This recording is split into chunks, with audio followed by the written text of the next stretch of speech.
Ma'am, I will tell you right now that if that's what you're hanging your hat on, as to this lease being null and void, I'd grab that hat real quick before it gets lost.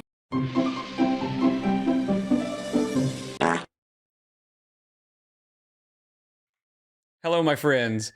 This lady is not as smart as she thinks she is. She decided to quit paying rent a while back, and at some point, she found what she thought was a rock-solid legal loophole. And I think in her mind, when she presents this brilliant legal strategy, the judge is gonna say, you know what? You're right. I'm going to allow you to live forever for free. And listen, none of us like to pay rent, and if we were given a loophole, we would all take it, so I can't blame her for trying. But unfortunately for her, this legal loophole is real stupid, and so are her excuses, so let's see what she has to say. Don't forget to like and subscribe, thanks. So before we get started, I want to point out that I actually managed an apartment complex for about 10 years, and I've done a lot of property management just kind of in general, and while every state is a little different, and houses are a little different than apartments, the basics tend to be pretty similar, so I do have a lot of experience when it comes to this kind of stuff. So in the beginning, they're going over a lot of details and numbers, but the long and short of it is, this guy right here bought the house about 4 months ago, and she has lived there longer than that, and there's some debate over how long she's lived there, which it's not really that important, but the bottom line is she has not paid him at all. So that's at least 4 months without paying any rent. Now, generally, when you hear a story of somebody renting a home and the owner sells it, they usually have to leave or the rent goes up or something. But this guy was going to allow things to be just kind of business as usual. The rent wasn't changing or anything like that. Now, she will argue about most things, including how much her rent actually is, but throughout this whole thing, he is very clearly reading from the lease, and she is very clearly not. And the lease will come back into play later because it is, we'll say, a main character in this circus. So let's hear what the legal mastermind has to say. Ma'am, is your lease with Mr. Adams or with the prior owner? The new owner, Mr. Adams, has never attempted to make any new lease. Ma'am, please answer my question. Is your lease with the current owner or the previous owner? The only lease that I have had since I have been here is... Look at the judge's face. And Judge DeSanto can be a little snippy, but she has told her several times, I just want yes or no answers. But for some reason, she just doesn't get it. Because if I was in a hearing and a judge did this, I would realize that I'm doing something wrong. I should probably change something because I don't want the judge to be doing this. With the previous owner. Okay, so the answer to my question is the previous owner, correct? Correct. Okay, Mr. Adams, when you purchased the home, did you purchase the home with what understanding of the current tenants? I purchased the home with the understanding that all current tenants' leases were transferred. So the current tenants' leases were transferred to me. Okay. And so when did you provide notice to Ms. Britton that the monthly rent was going up to $525? So I know she can be hard to understand because she's eating for some reason, but she basically said, when did you give her notice that you were raising the rent to $525? The current lease with the current owner, the previous owner, was $525. Sir, do you have a copy of that lease? Yes, I do. It should have been submitted with the paperwork. All right, let me see here. And that is another running theme is he was very prepared and had everything turned in and everything, and she did not. Salihal Salim, is that the previous owner, sir? Yes, that is correct. All right, so I am looking at a copy of the lease that shows $525 dated July 23rd. Ma'am, what copy do you have? Did you submit a copy to show something different? Are you asking me? Yes, ma'am. I would have to grab my lease out and look at it. I don't have it handy with me right now. Go grab it. Yeah. The judge is like, then do that. But she won't. The judge basically just calls her bluff. I honestly don't know where it's at right now. It's packed away. I just remember that it was 500 because It's up in the old noggin. You know, that's just how I operate. It's a steel trap up here full of hot air.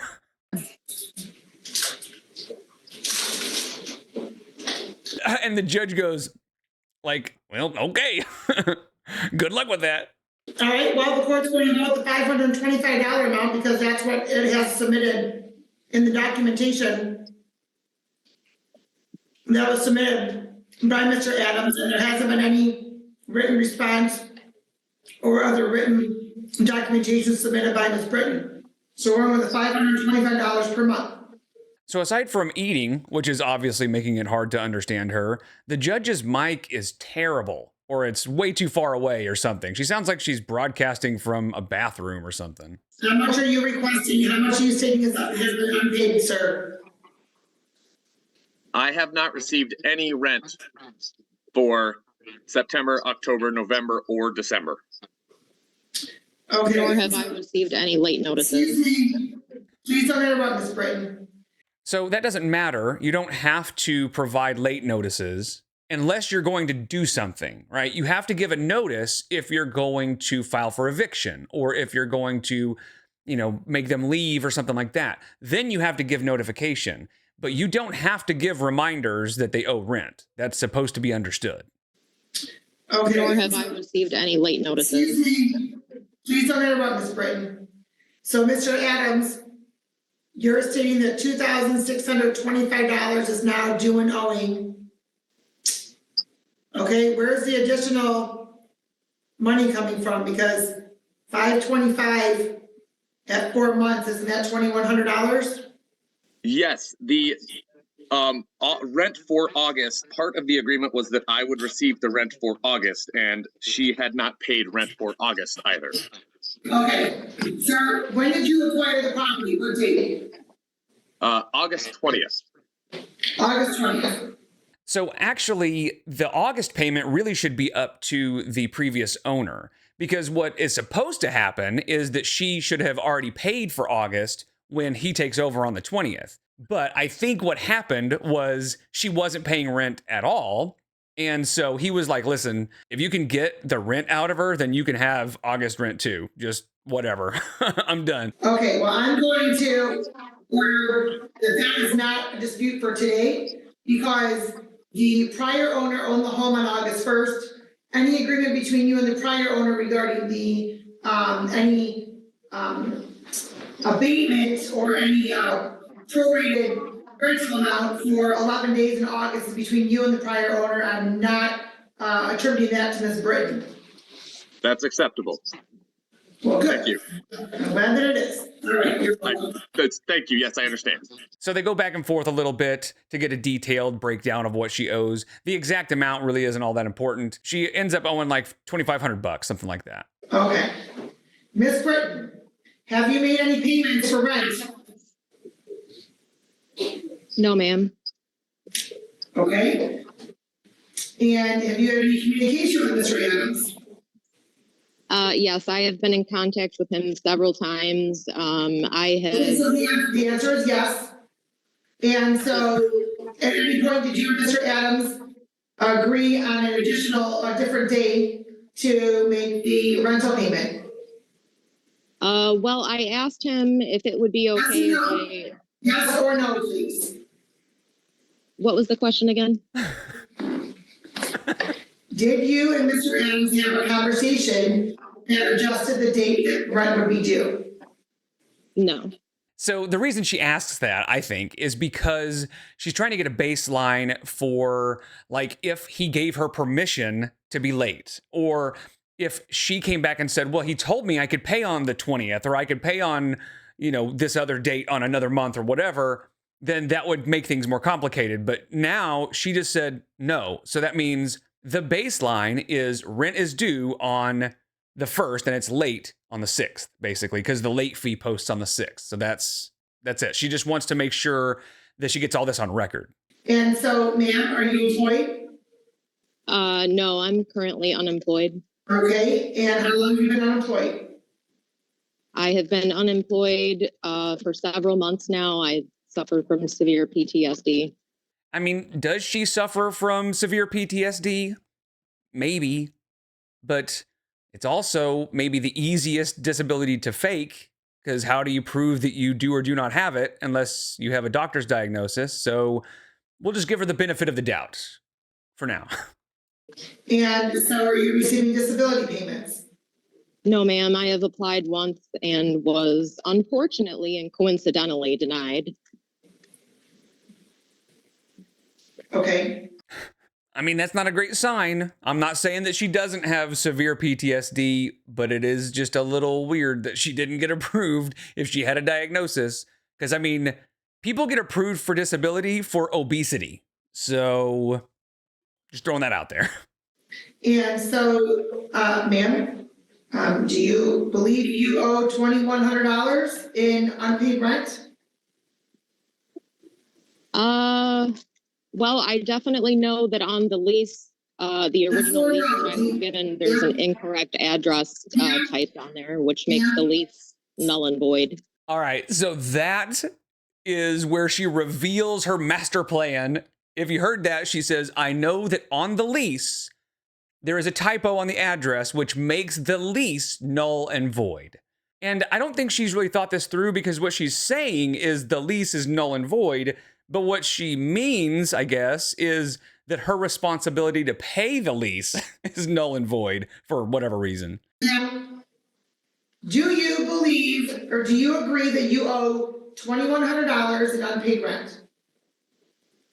Yes I or am no? not agreeing to that. I can tell you that there is a mistyped address on the original lease.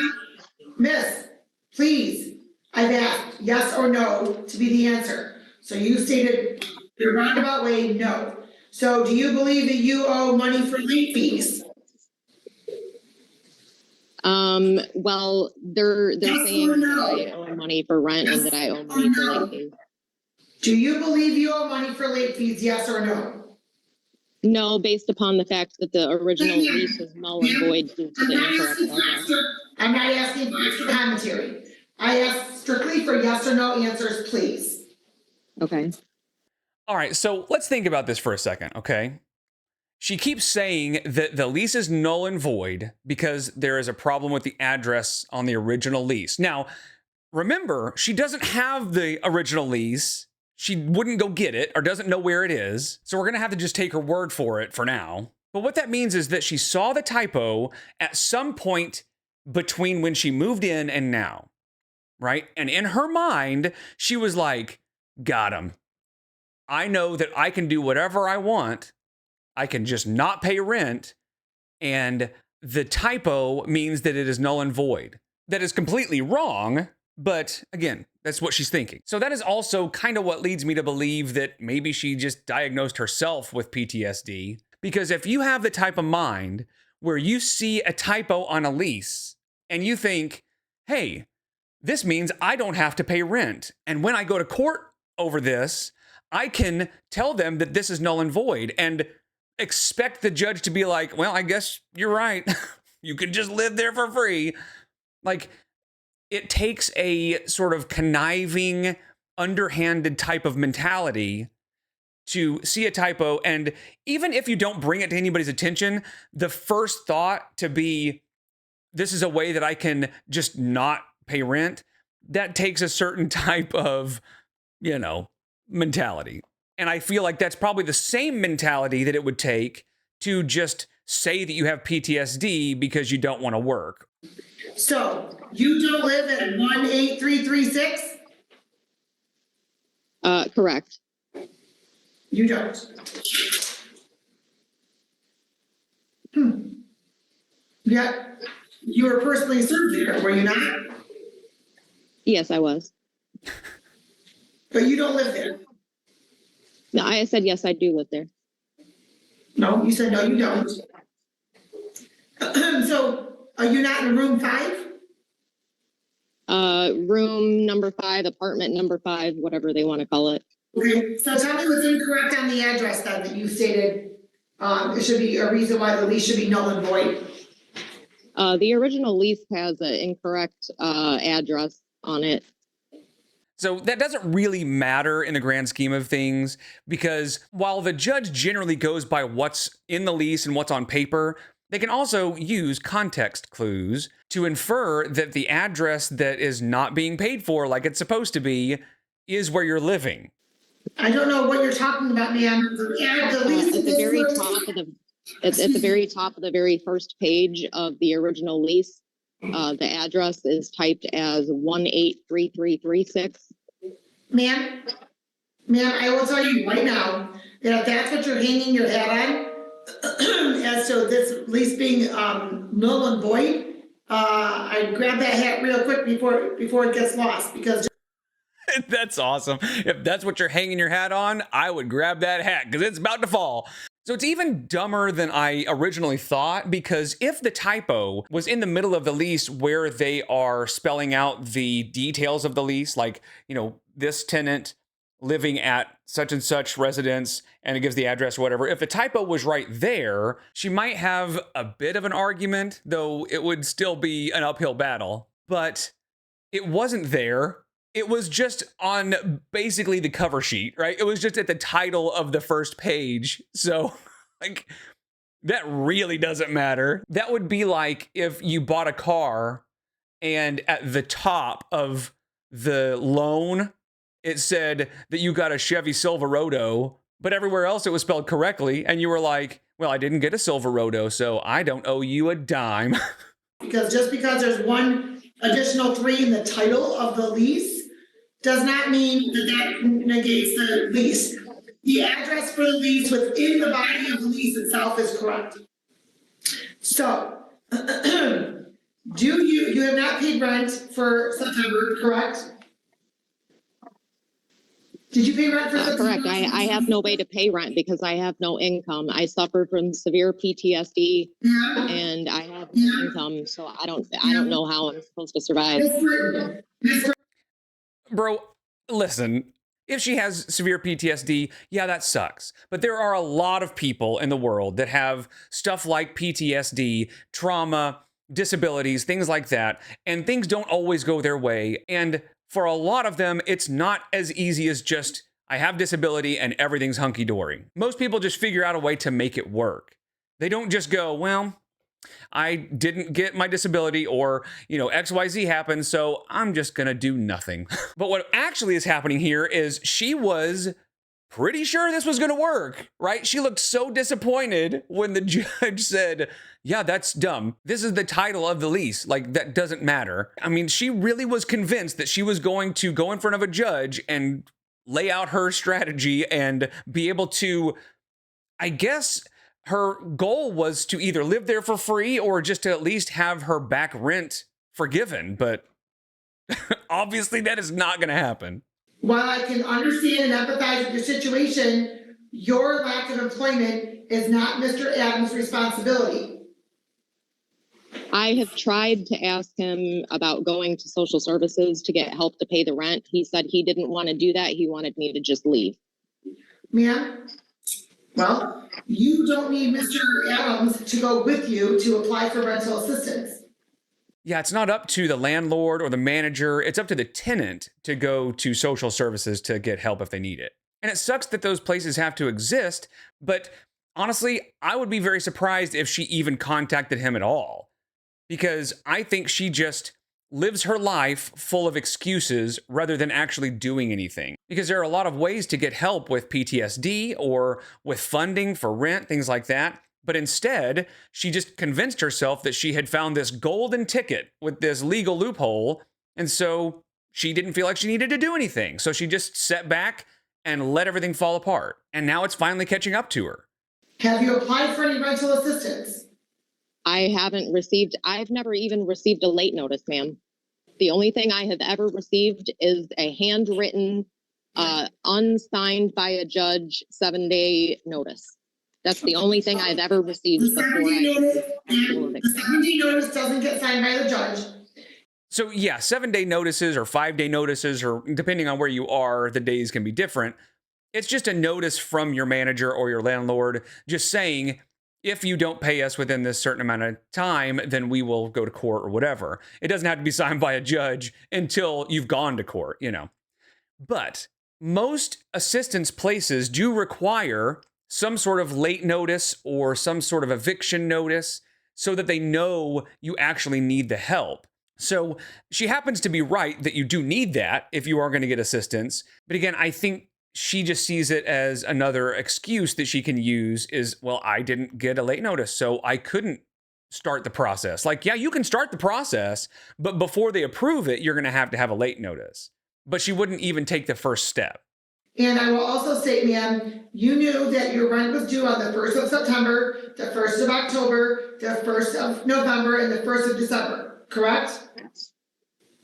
It was supposed to be, yes. You know that that's when it's due. You also know that after the 6th of December, or the 6th of the month, your $25 late fee gets assessed, correct? Oh, they charge more of a late fee than that.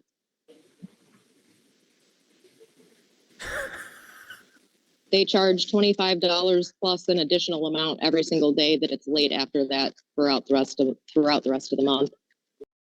Obviously not, because if that was the case, he would be asking the judge for more. Like, they've already gone over all the numbers, so that's just not true. I'm not sure where she's getting that, and I'm not sure why she thinks the judge is going to believe that. So, ma'am, There's also problems here with bed bugs and all I'm kinds of sorry, things. I'm talking right now and you continue to interrupt me. I'm sorry, I'm having a really hard time hearing, and that's why I'm doing that.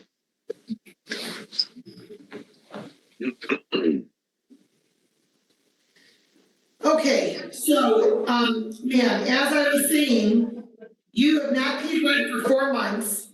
You have late fees for 4 months, and then there's a filing fee. And what was it that you were starting to say? I just wanted to bring up the issue that this house is actually sort of being ran like a group home. And there are people here that have had medical issues going on, medications that are not being monitored, people here that are not showering. You know, there's bed bugs in here, and none of this has been addressed.